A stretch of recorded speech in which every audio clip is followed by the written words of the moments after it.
Okay, welcome everybody.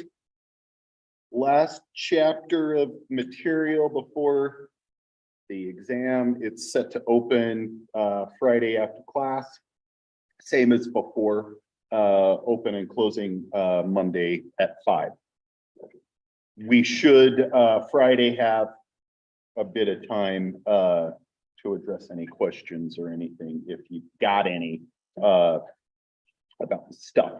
So with acellular pathogens, most of what we really want to think about are virus, but there's more than just that, right? And there are all sorts of ideas when we just first start thinking about virus.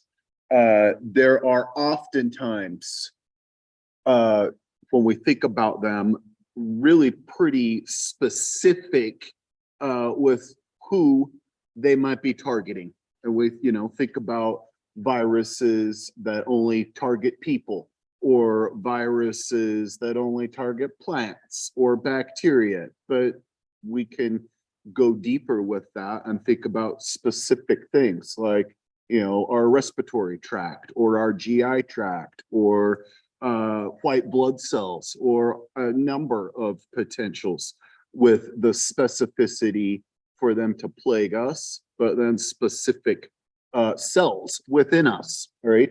Or the same with different types of plants, or specificity with bacteria, that a bacteriophage, a virus targeting bacteria, would hold.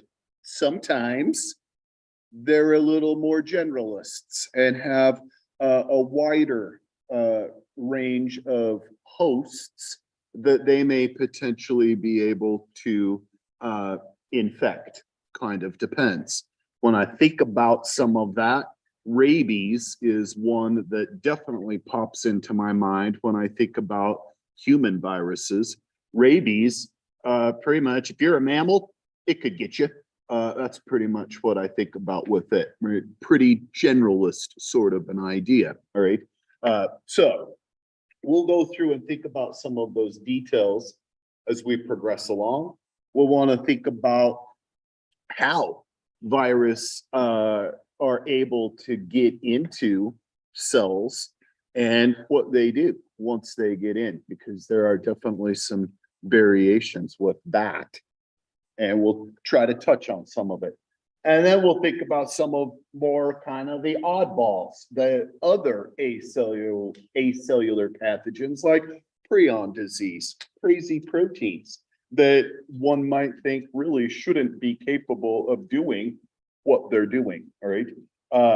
And a few other little tidbits at the end.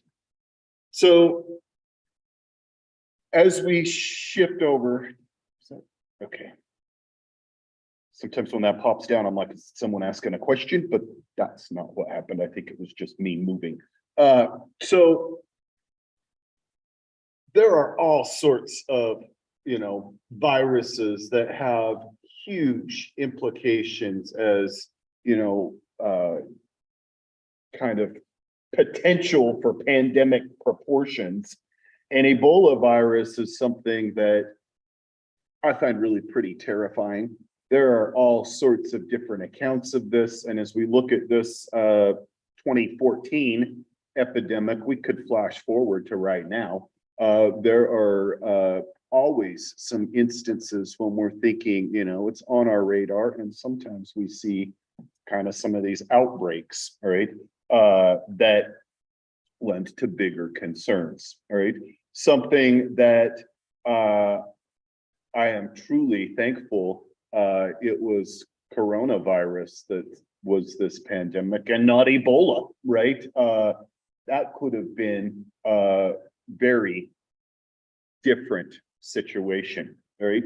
There are lots of discussions about this. People have some ideas about it. There's movies, books written about it that go through and describe stuff, and some of it embellished a little bit to get you in those seats in the theater. But a lot of it pretty disturbing, all right? With potentials to, die very rapidly, and anything oozing out of your body is contagious and can infect anyone that comes in contact with it, is disturbing, all right? Bleeding from your eyes, that's serious stuff, right? And in turn, these definitely concerns as we think about potentials to impact populations.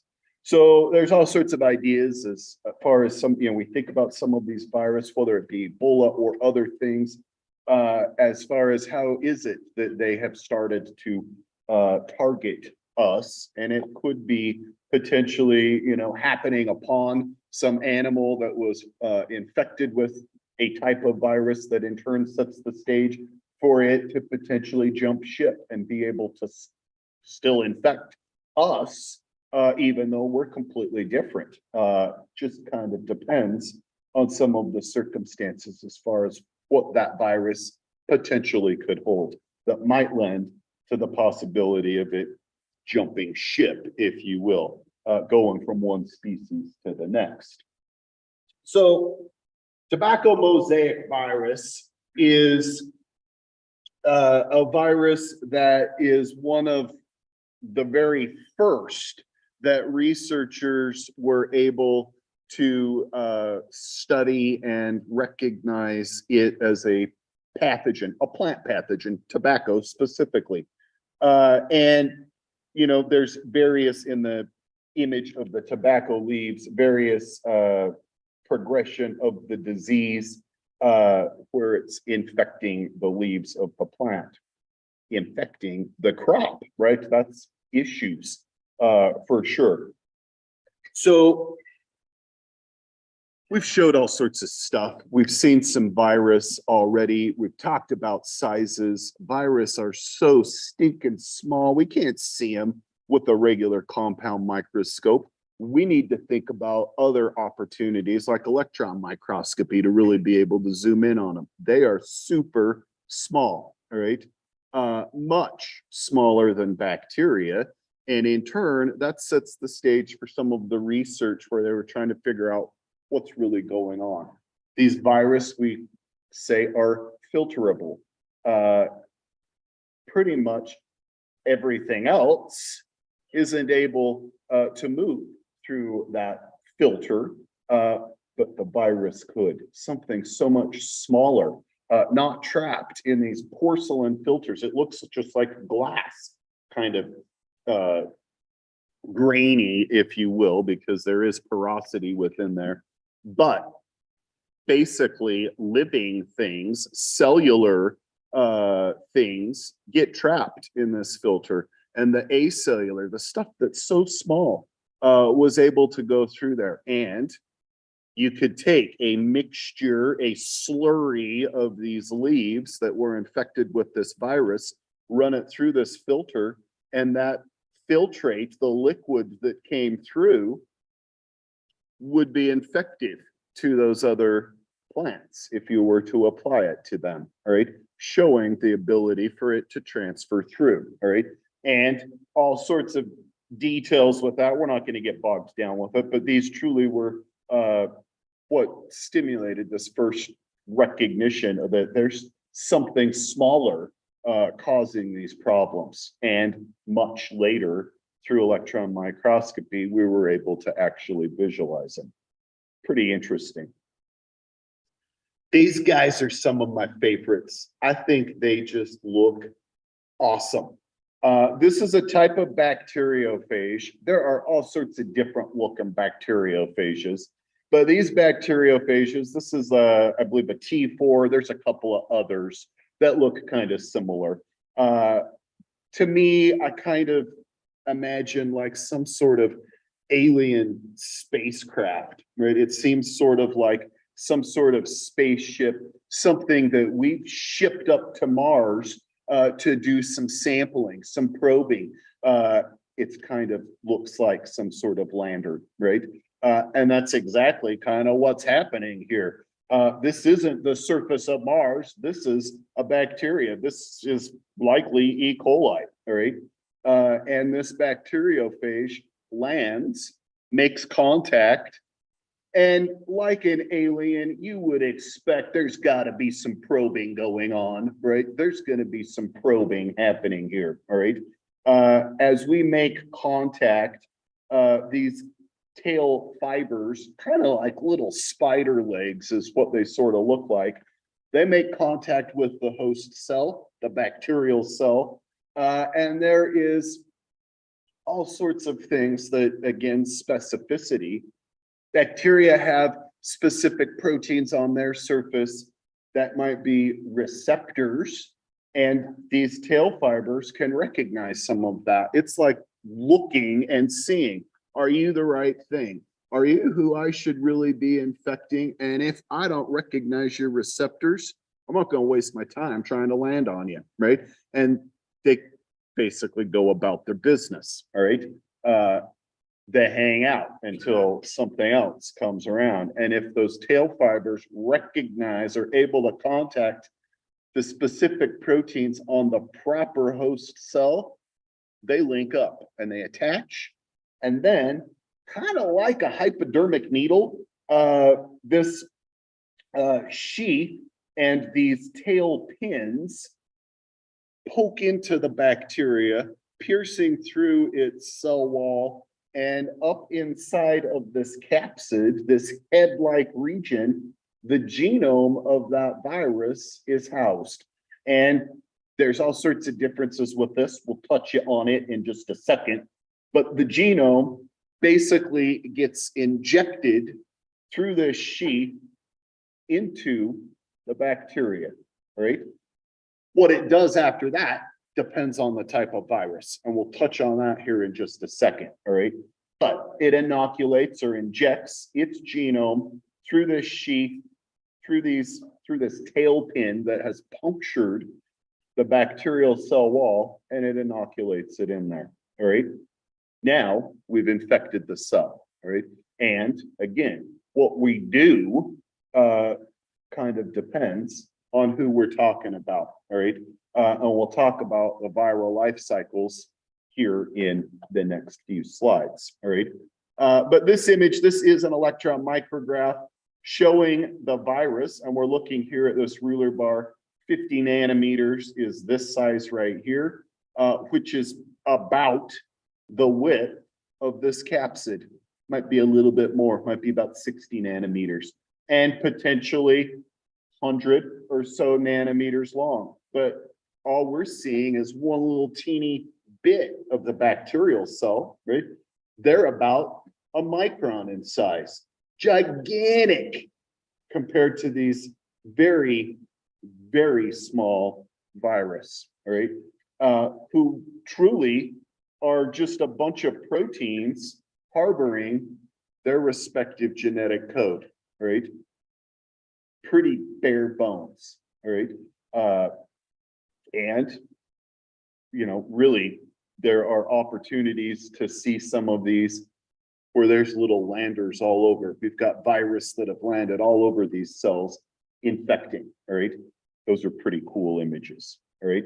So back to really kind of where we were starting, chapter 2-ish, I believe, we saw some of this, just putting stuff back into perspective, all right? And this, again, this a little bit wrong because light microscopes are not able to visualize virus, all right? We need to bring this over to about right here at about a micron. That's as far as you're getting with a light microscope, all right? Electron microscopes, we can see, right, from this point back.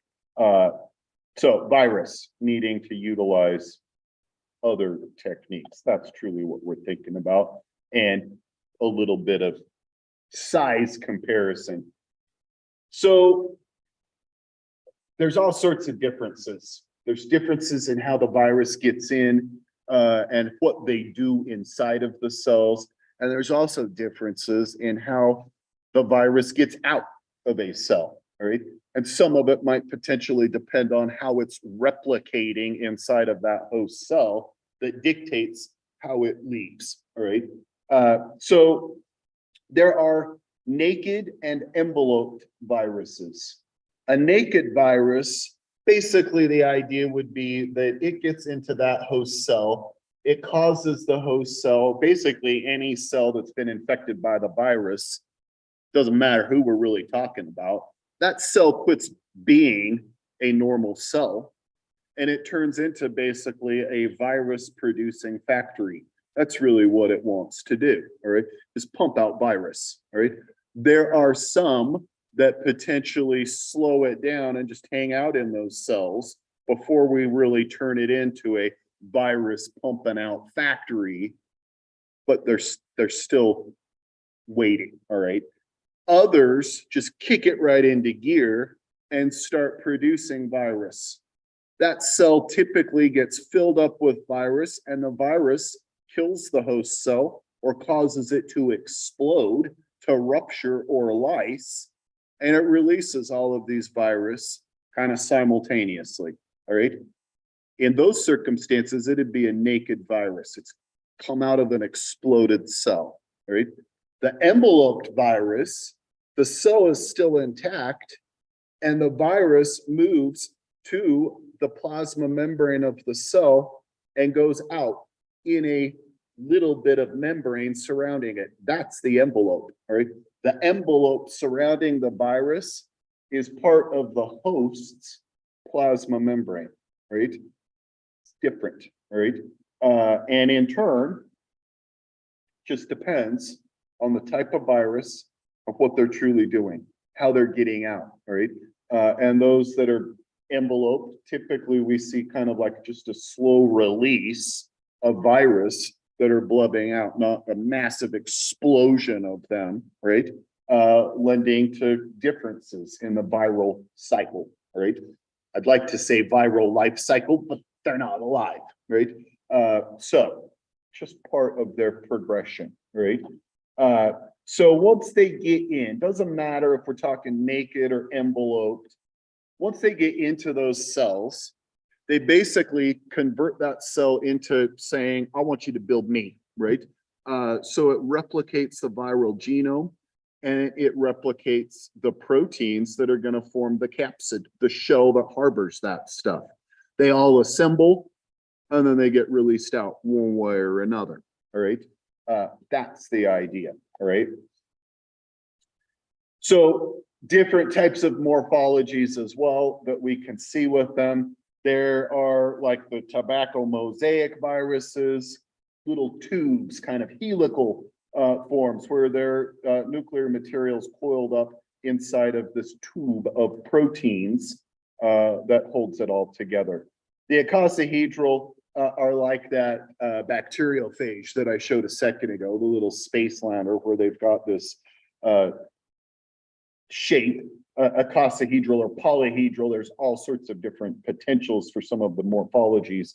And then there's some complex shapes as we see with this one, kind of oddballs. This is a variola virus, so like chickenpox or others fitting within variola category. So we're going to think about virus, bacteriophage virus, and their replication. As we move through this first bit, we can think some similarities about human virus as well, all right? As far as how they might be doing it. There are definitely some differences, but this first bit of how the virus gets in, takes hold, what it's doing, pretty similar across the board, all right? The virus finds that specific host, that cell that's got the proper connections, and it allows it to dock. So attachment is the first step in infection, if you will, all right? So it attaches the phage, finds the proper thing, and now it's able to attach, right? Penetration is the next step, the probing, right? And in this case, it injects or inoculates that viral DNA, in this case, into the bacterial cell, right? When it comes to virus, their genomes are either DNA or RNA. They don't have both types of nucleic acids. It's one or the other. And then dependent upon what they brought into that cell dictates how it behaves on the inside, all right? We'll touch on some of that a little bit later. But in this case, it's DNA that gets incorporated into the cell. And we've got our circular chromosome in our bacterial host, right? And it, in some instances, in the case of these that are going to go in and replicate and explode, typically the host chromosome gets inactivated or degraded. We shut that sucker down. We don't want you doing anything bacterial related. Just pump out more virus, all right? So inside of the bacterial cells are ribosomes, a plethora of ribosomes, right? Protein producing workbenches, right? And the host DNA, as it's getting impacted, now all we're really looking at is viral DNA. And we start looking at this viral DNA, we start reading these instructions, and in turn, building messenger RNA that we read off those ribosomes to build the structures, the capsids, that are going to be the shells that harbor the nuclear material of the virus. We also use the host's enzymes, DNA polymerases, to replicate the viral DNA, making massive copies of the viral genome and making massive copies of their little shell, the capsids, all right? The capsids spontaneously form as they've built these little structures, and the DNA gets packaged up in it, all right? That's the maturation phase, all right? The synthesis is the production of all of the stuff, all right? And maturation phase is when we package up the nuclear material into those capsids. And at this point, it's basically a done deal. And that those phage need to be released out. There's boatloads of virus that have been replicated in these bacterial cells, and it causes them to lyse or explode. And now releasing out all of these capsids or all of these bacteriophages that can go on back to step one and attach to new bacteria, and the cycle can go through here, all right? So this is a virulent phage, one that gets in and basically causes the destruction and replication of the host chromosome, replication of itself, and then the lysis of that carcass of a bacteria, all right? We call this the lytic cycle because we're going to lyse them or explode them, all right? And the next bit is a little bit different, all right? These are temperate phages, and it's lysogenic, all right? But it also has the capability of being lytic, all right? We start off being lysogenic, all right? So as this happens, similar stuff, the phage makes landing, it attaches, it penetrates, it inoculates that chromosome in. But at this point, the viral DNA incorporates into the host's chromosome. It becomes a part of that bacterium, right? And now it's basically hidden away in the bacterial chromosome, waiting, right? And it allows this cell to go about its business, being a bacterium. And lots of times, bacteria that are happy, they've got all sorts of ample nutrients, proper conditions, they can replicate super quick. Every 20 minutes or so, a bacteria could replicate, right? And now, every time this happens, the bacteria replicates, and we've went from the mother cell to two daughter cells. Both of these daughter cells have viral genome inside of them. And then those two replicate and give us, now we got 4 cells, right? And all of a sudden, billions of cells have been replicated, and all of them have viral genome inside of them, all right? That's a pretty ingenious way to get that virus amplified very rapidly, all right? Without it having to do anything but just hang out on the genome of that bacterium, just minding its own business, all right? And then something happens, some environmental stress, something may trigger that viral chunk of DNA, all right? We call that a prophage when we're talking bacteriophage incorporating into the bacterial genome. The prophage gets chopped out. And now we've got our little viral DNA that is like the previous slide. It hijacks the host cell and says, what we need to do is make a bunch of our capsids and replicate our DNA, all right? So it goes down to the lytic cycle, and we go through the biosynthesis phase where we replicate, we mature, packaging it all up, and then we lyse, all right? But we have already really transferred ourselves around into billions of cells before we go to this point and release massive amounts of virus, all right? Pretty impressive, all right? And these, you know, the bacteria themselves, as we see here, maybe 8 or 10 or, you know, a handful of virus per cell. They're not like full of billions of virus. They get a handful of them, all right? And that's about it. And there are potentials that we might be able to utilize. I'm going to show you some of this in a minute, where we might be able to quantify how much stuff are we really dealing with. Because when it comes to things like this, we might like to know. We call that a titer, figuring out, quantifying how much stuff we're really dealing with, all right? Bacteriophages, there's all sorts of potentials.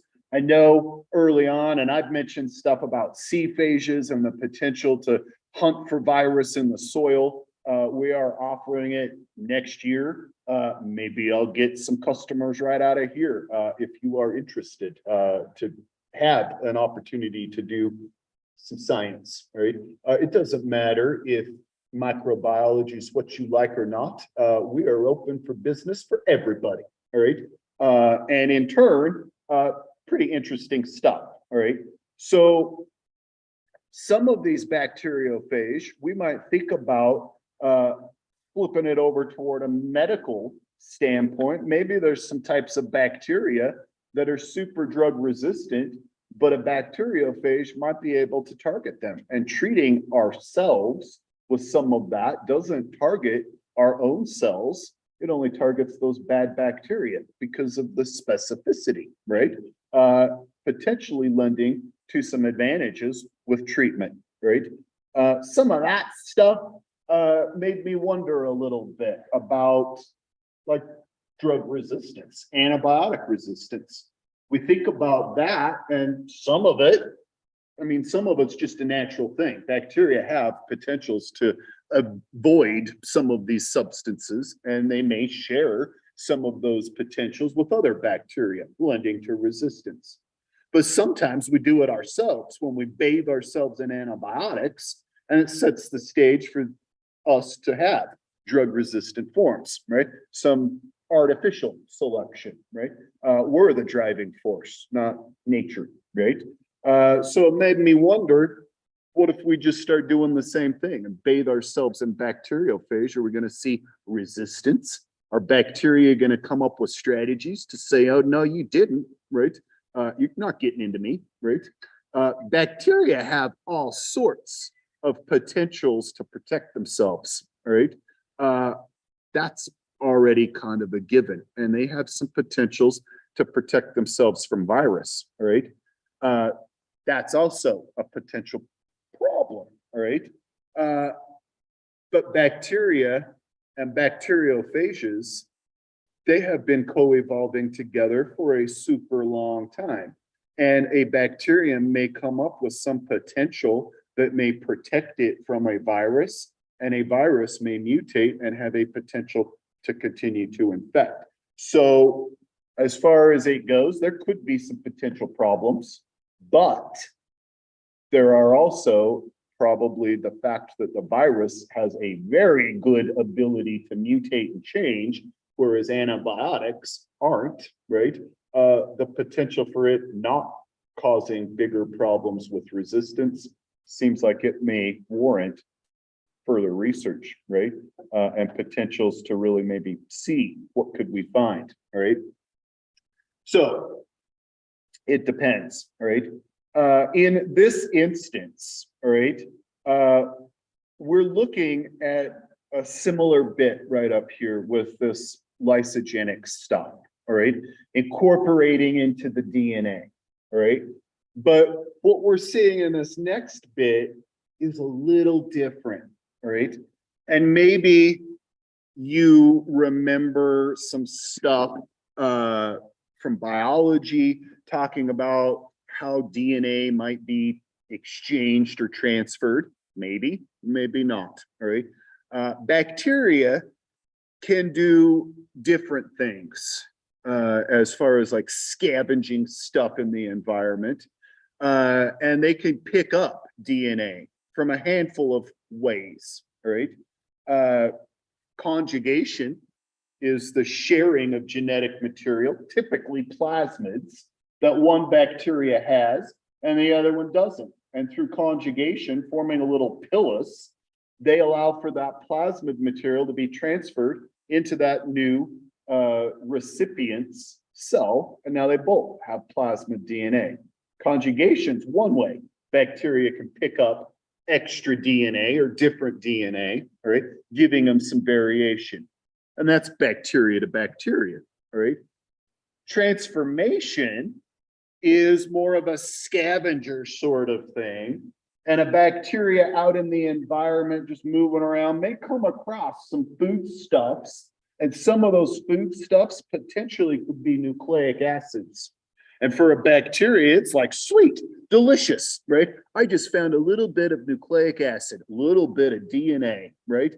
Why waste my time making all of this stuff when I could just pull some of it in and use those ingredients, right?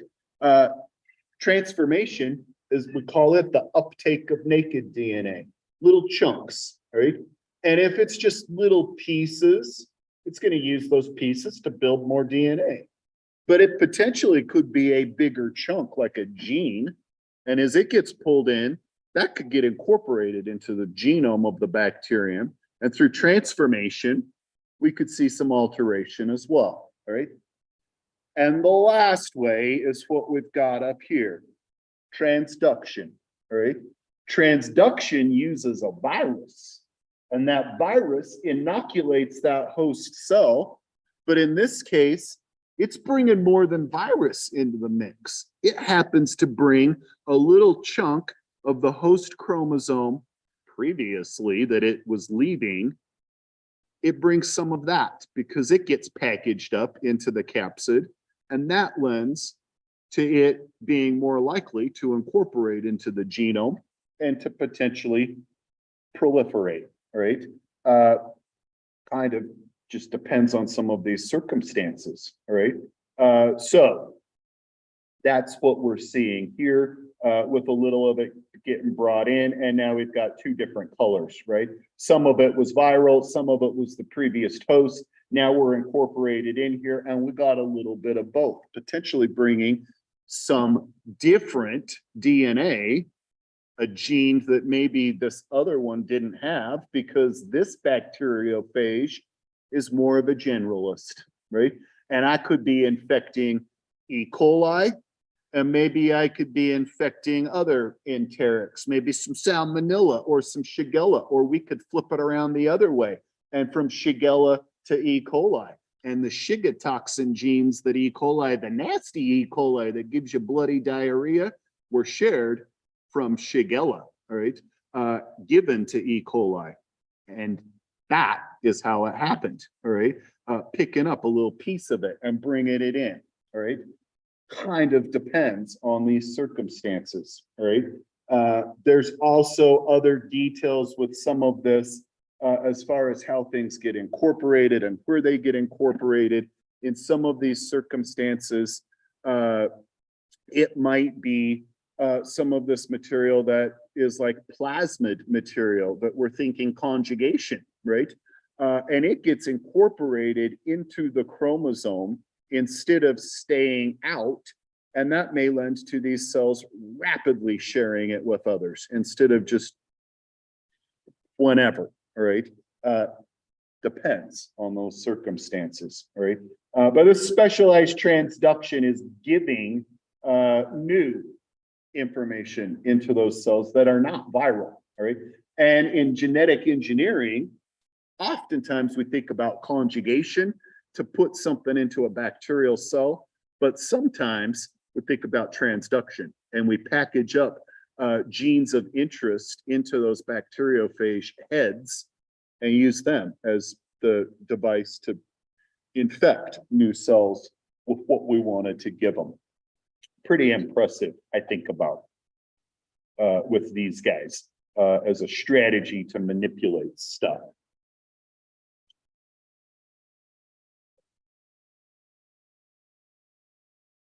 Okay, so shifting over a little bit to us, the flu virus or influenza virus, these are one of a few RNA viruses that replicates in the nucleus of cells.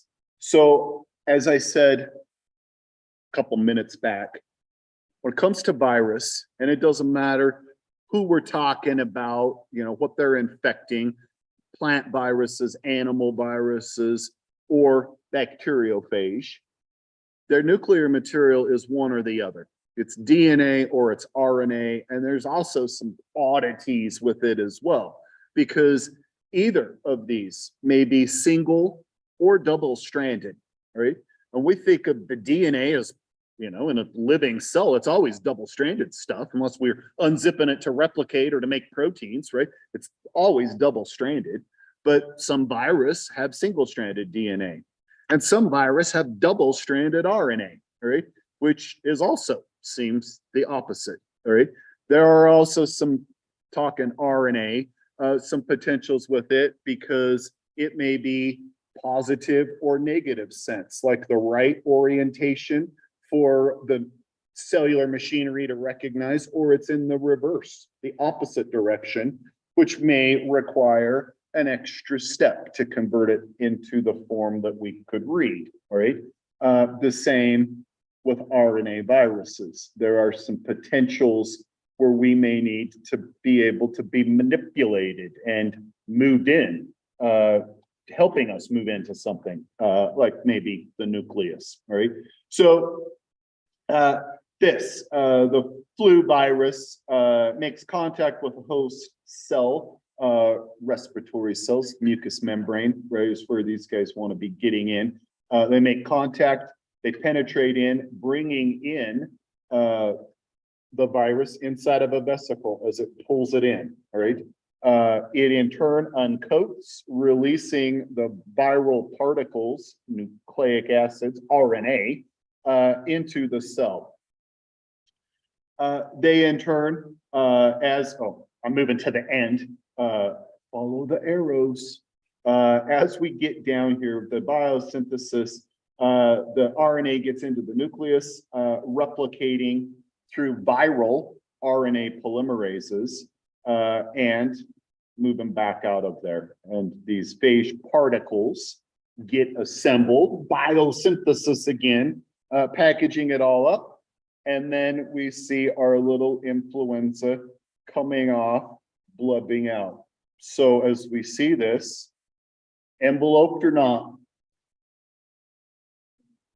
enveloped. It's coming out in a little bleb, right?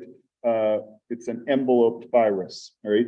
And the virions, these are our little virus as they get released, in this case by budding, all right? So this is the RNA stuff I was talking about just a second ago, all right? It can be single-stranded, negative or positive sense. The positive sense is the right orientation. And we can read this, our RNA polymerases can go in the right orientation, making message right off of it. And if it's the negative sense, we've got to have a different step that's going to convert it from the negative to the positive sense. And then our polymerases are able to come in and build, all right?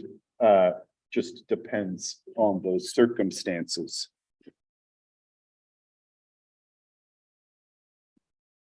Okay. So HIV, there's so much stuff. So many details to think about as we move through here. And we have made some massive advances when we think about our understanding and our potentials for treatment with this that are truly impressive. Not yet to the point where we say we've got a vaccine to prevent, although research is definitely hoping to be able to see that. There was some hints, but it seems like it's still a little bit off before we're really there, right? So HIV, it's an enveloped icosahedral retrovirus, right?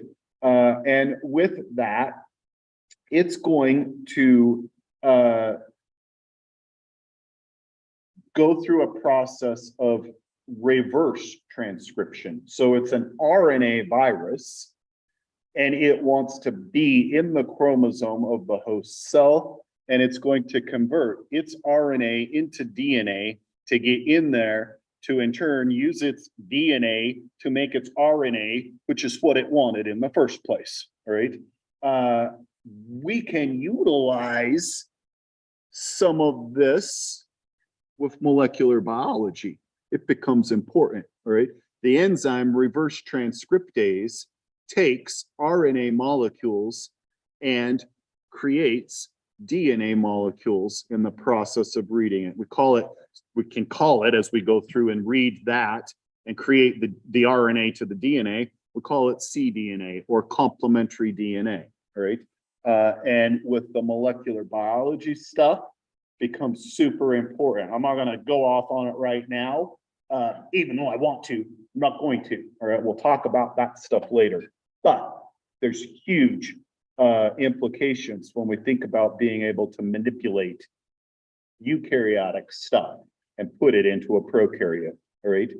So with this, and we're not looking at it right now, but we can see all sorts of steps in this viral cycle. And when it comes to some drugs to try to keep these guys in check, there's multiple points in this viral cycle that we can try to target. And oftentimes we try to target from multiple angles, a cocktail approach to try to hit as many potential strategies to knock it out, all right? That's sort of the idea. So as we move through here, the HIV virus fuses to the host cell. Here we're seeing a white blood cell. This is a CD4 cell or a T helper cell. These are the cells that HIV wants to target, all right? So there's proteins on the surface of these cells, these CD4 cells, and there are receptors on the HIV that allow them to make contact, all right?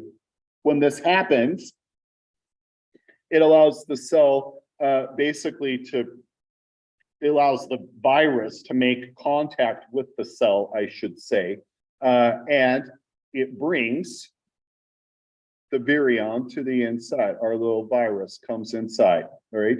So HIV RNA, reverse transcriptase, integrase, a handful of enzymes and its information are brought into the cell, all right?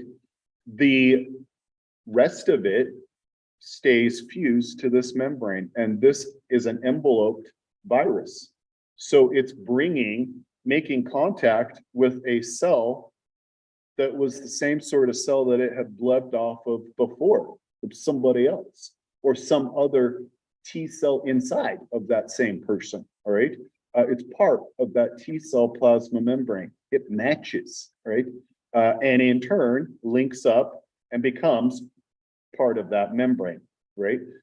So as the RNA HIV gets in, all right, the reverse transcriptase reads that RNA and creates viral DNA, all right?